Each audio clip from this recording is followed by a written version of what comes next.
ఎవరు? Regional ring road 6-7 ఏళ్ల నుంచి నానుతూ వస్తుంది. మూసీ నది ప్రక్షాళన హైదరాబాద్ నగరంలో ఉండే వాళ్ళే కాదు, నల్గొండ జిల్లా బిడ్డలను అడగండి, అది ఎంత అత్యవసరం. గుజరాత్లో సబర్మతి రివర్ ఫ్రంట్ కడతారు, ఉత్తరప్రదేశ్లో గంగా నది రివర్ ఫ్రంట్ కడతారు, ఢిల్లీలో యమునా నది రివర్ ఫ్రంట్ కడతారు, తెలంగాణ హైదరాబాదులో మూసీ రివర్ ఫ్రంట్ కడతామంటే వద్దే వద్దని అంటారు. ఏంటి దీని కారణం నేను అడుగుతున్నా.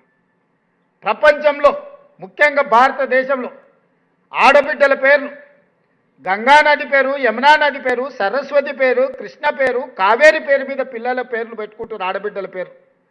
ఏ తల్లిదండ్రులైనా మూసీ నది పేరు ఎప్పుడైనా పెట్టుకున్నారా?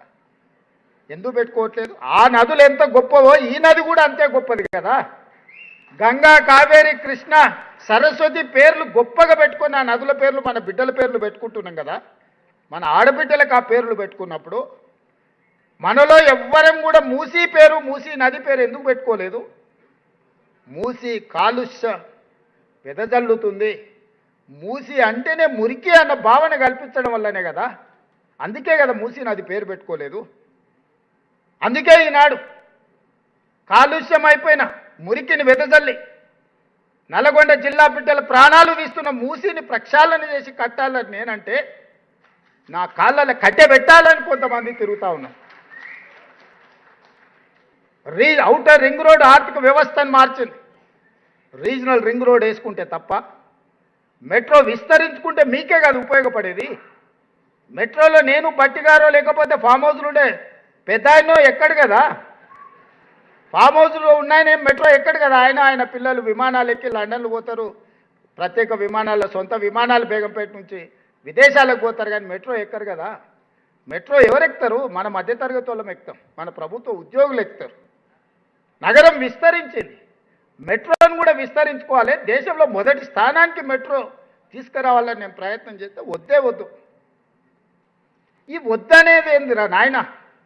10 ఏళ్ళు మేము నువ్వు చెయ్యి అని మేము తిరిగినాం. నువ్వు మూసి ప్రక్షాళన చేయమని మా బట్టిగారు అసెంబ్లీలో కొట్లాడి, మెట్రో విస్తరించమని మా బట్టిగారు కొట్లాడి, భారత్ ఫ్యూచర్ సిటీ కట్టమని మా బట్టిగారు కొట్లాడి, నదుల ప్రక్షాళన చేయమని మా బట్టిగారు కొట్లాడి, పాఠశాలల్ని ప్రక్షాళన చేసి నర్సరీ నుంచి మంచి విద్యను తీసుకురామన్నాడు. మా మధుకి ఇన్నే ఉన్నాడు. ఇంటర్మీడియట్ బోర్డులో ఆయన పిల్లలు చచ్చిపోతే ఆయన మాట్లాడిండని ఆయన జైలుకు తోలేడు. గ్లోబరీనా సంస్థ ఎవరిదే? వాళ్ళదే కదా. అది తప్పు. పిల్లల జీవితాలతో చెలగాట మాటింది. 25 మంది పిల్లల ప్రాణాలు పోయినాయని మీ ఉద్యోగం కూడా మాట్లాడితే చెంచల్గూడలో చెల్లపల్లిలో నాలాకటే ఆయన కూడా జైల్లో భోజనం తినాల్సిన పరిస్థితి. ఇవాళ వాడే తాడు పామై ఈరోజు దేశంలో నీట్ పరీక్షలు, దేశంలో ఉండే లక్షలాది మంది పిల్లల జీవితాలతో చెలగాట మాడింది అదే గ్లోబరీనా కదా.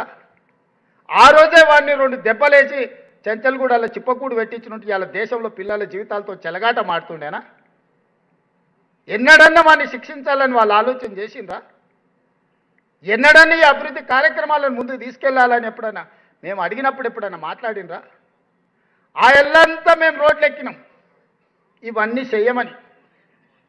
ఇవాళ కూడా వాళ్ళు రోడ్లు ఎక్కుతారు, ఇవి ఏవి చేయొద్దు, ఇది ఇట్లనే ఉండాలి, తెలంగాణ సర్వనాశనం అయిపోవాలి, మాకు లేకపోతే మీకు ఉండొద్దు, మాకు లేనిది మీకెందుకు ఉండాలి, మా కోట్లేని తెలంగాణ ప్రజలు ఉంటేంది పోతేంది సర్వనాశనం అయిపోతుందని తండ్రి కొడుకు అల్లుడు గద్దల్లాగా ఊరి మీద పడి తిరుగుతారు.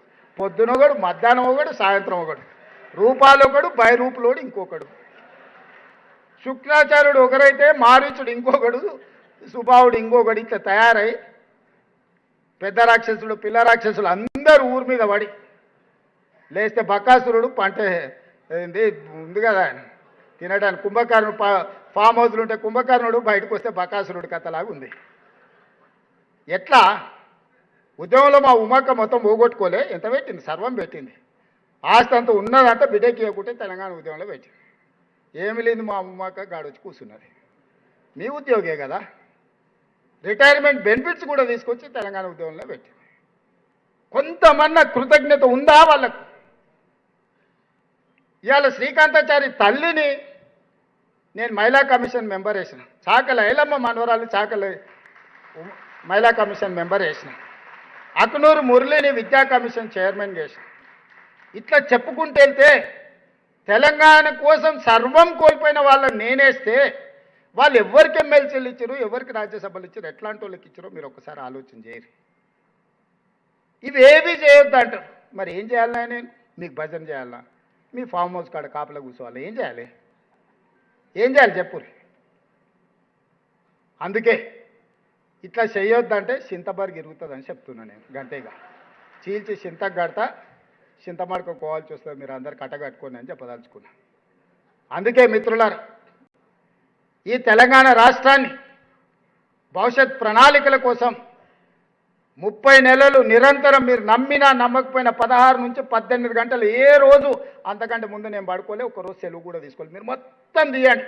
డిసెంబర్ 7, 2023 నుంచి ఈనాటి వరకు